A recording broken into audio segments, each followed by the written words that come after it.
Bienvenue sur Flash Auto. Aujourd'hui au sommaire, 2,3 milliards de pertes, Stellantis accuse l'Amérique. Douane, Trump, Jeep, plombé, la marque chute à 0,7%.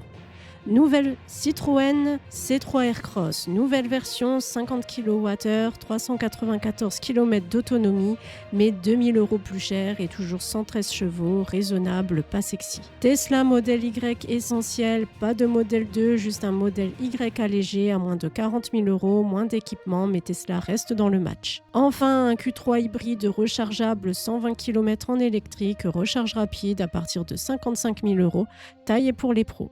Restez à l'écoute, c'est tout de suite sur Flash Auto.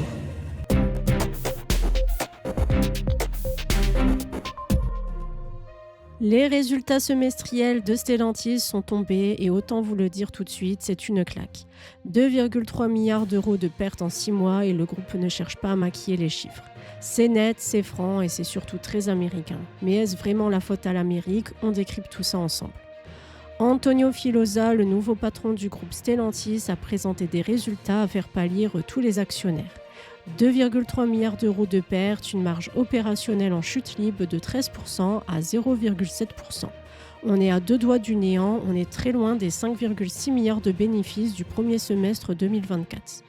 Traditionnellement, c'est l'Amérique du Nord qui renfloue les caisses quand l'Europe rame, mais cette année, c'est l'inverse. Près d'1 milliard d'euros envolés rien que sur les 6 premiers mois à cause des nouvelles barrières douanières entre les États-Unis, le Canada et le Mexique.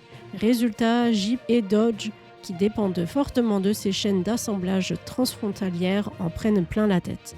Et ce n'est pas tout, Stellantis prévoit encore 1,5 milliard de pertes sur l'année 2025 à cause de cette guerre commerciale, merci Donald Trump. Et côté Europe, ce n'est pas plus reluant. Fiat, Opel, Citroën, toutes en chute libre. Les problèmes de fiabilité des moteurs PureTech, les rappels d'airbag, tout ça vient saboter la confiance des clients. Pour rebondir, Stellantis mise sur une avalanche de nouveautés, le retour du V8 émis sur la Ram 1500 et la Dodge Charger aux US. En Europe, la triplette C3 Aircross, Frontera, Grande Panda, sans oublier la DS8, la Fiat 500 thermique ou encore le Jeep Compass sur plateforme STLA Medium, c'est ambitieux. Est-ce que ça suffira? Honnêtement, j'en doute. Le marché auto est à tonnes, plombé par l'inflation, les normes environnementales floues, la géopolitique instable et on ne répare pas une image entachée de fiabilité juste avec des restylages. Cela dit, il y a une cohérence dans la stratégie produit, reste à voir si Stellantis saura retrouver la confiance des marchés, des clients et surtout de ses propres marques, parce qu'en interne, l'unité reste fragile. Le Citroën C3 Aircross arrive enfin avec une grosse batterie, mais est-ce vraiment une bonne affaire? 54 kW, 394 km d'autonomie, WLTP, c'est 90 km de plus que la petite batterie. Mais attention, les performances restent modestes, 113 chevaux, 0 à 100 en 12,9 secondes, rien de plus. Le prix grimpe 31 500 € en finition plus, 33 600 € en max, soit 2000 € de plus pour exactement la même puissance, la même recharge et zéro sportivité. Bon point, équipement généreux dès la finition plus, mais même le bleu Monte Carlo disparaît.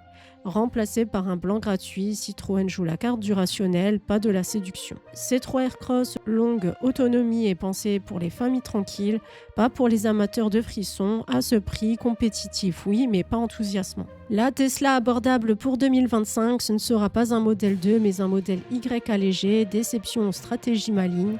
Pas de nouveauté, pas de rupture, c'est juste un modèle Y sans fioritures, mais moins d'options, des matériaux simplifiés et un prix en baisse. Objectif, rester sous les 40 000 € en Europe.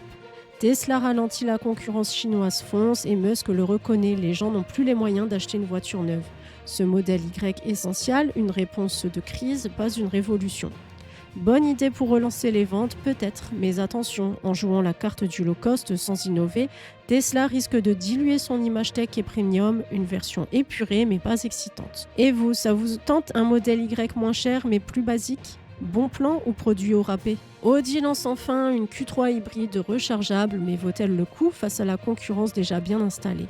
120 km en électrique annoncé, 272 chevaux, batterie de 25,7 kWh brut et surtout une recharge rapide à 50 kW, rarissime sur un PHEV, comptez 30 minutes pour passer de 10 à 80%.